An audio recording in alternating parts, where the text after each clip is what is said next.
As Father's Day approaches, we're celebrating dads of all types today, and we're talking to a single father who has written a book about it. It's called Single Dads Are Sexy. It's a resource for dads to help them navigate the world of solo fatherhood. Please welcome sexy single dad, Chaz Thor. Such a good name. Morning, Chaz. I love that as a title, Sexy Single Dad. Right? It works. Such a good title of the book. Why did you choose that?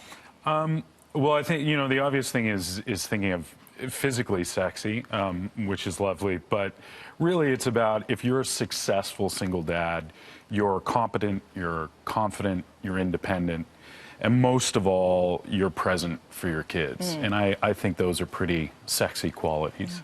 And dads, there's a lot of heat on dads sometimes, they're not doing their part, but more and more, they're doing it, especially single dads. You see them stepping up to the plate. For sure. There's been a real change in our culture around fatherhood in general. And that's really what this is about is, that first year especially is chaotic. It's extremely upsetting. You're trying to hold yourself together, especially for your kids.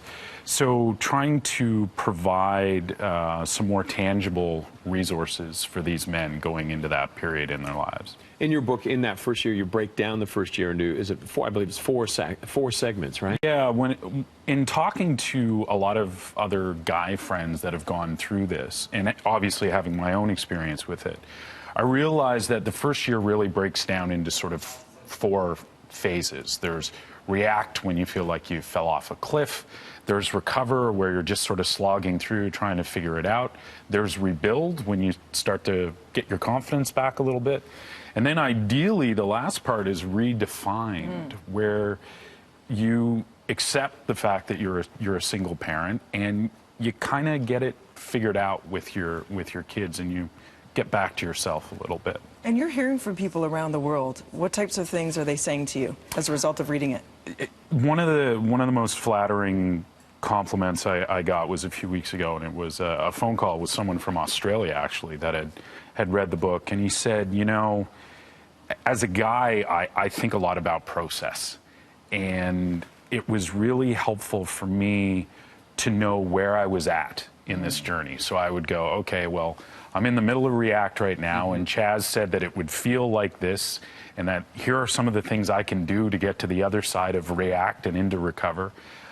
So it really helped him get his confidence back. What was one of the biggest things for you going through all this? And it's been 10 years. 10 years. 10-year anniversary of being divorced, right? Yeah. Monday was the 10-year anniversary of me becoming a single dad, the day. I think the largest thing for me was I learned from being a single father a different way to show up, a different way to be present. Not only for my kid, but that's really affected other parts of my life as well. So it's a weird thing to say, but I'm genuinely grateful for it. And I know you have a successful podcast and Facebook. So did that help you cultivate all these ideas? What made you decide to put everything that you've learned into a book?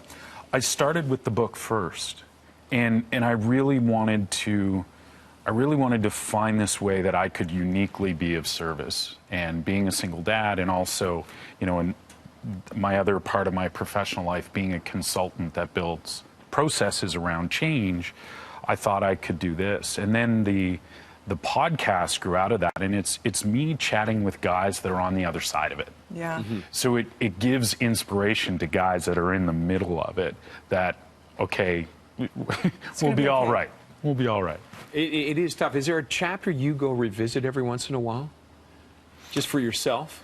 Reminders? Yeah, I'm very upfront about the fact that some of it is do what I say, not what I do.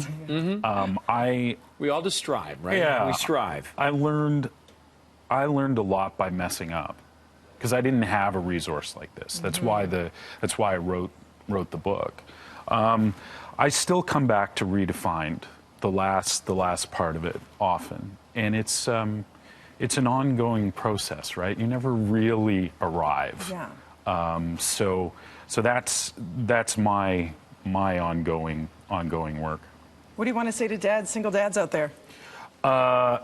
You can do it. He's living proof. Yeah, we want you to tell us what makes your dad so special. Send us your stories and pictures. Tweet us at BT Toronto and give them shine, because it's so true. People say we always highlight Mother's Day and how important Mothers are. And fathers kind of feel like it's on the back burner. Oh, yeah, and happy Father's Day to you, too. Here's some socks. We always joke about that. It's true. Yes. I love the socks I got from my son. Love Don't the get me socks. wrong. We're I not love saying the there's socks anything he wrong gave with me. socks, but we're saying, Right. yeah, there's so many dads that show up in the ways that you do and the ways that you do. more and more, yeah. And need And to be it's- celebrated. And committed to it. I think we get a bum rap sometimes. Yeah. I think a lot of dads are really into helping their kids and working with their kids Yeah. and working with their exes on it to make it. Oh, it's so or as I important. say, my son's mother. Sounds Son's- much nicer. And than you the say ex. that too. I You're do. so grateful because now you have this beautiful child. Yeah, I do. Thank you so much. We'll be back with more BT right after this. Thanks very much for coming in. Yeah, thanks for having me.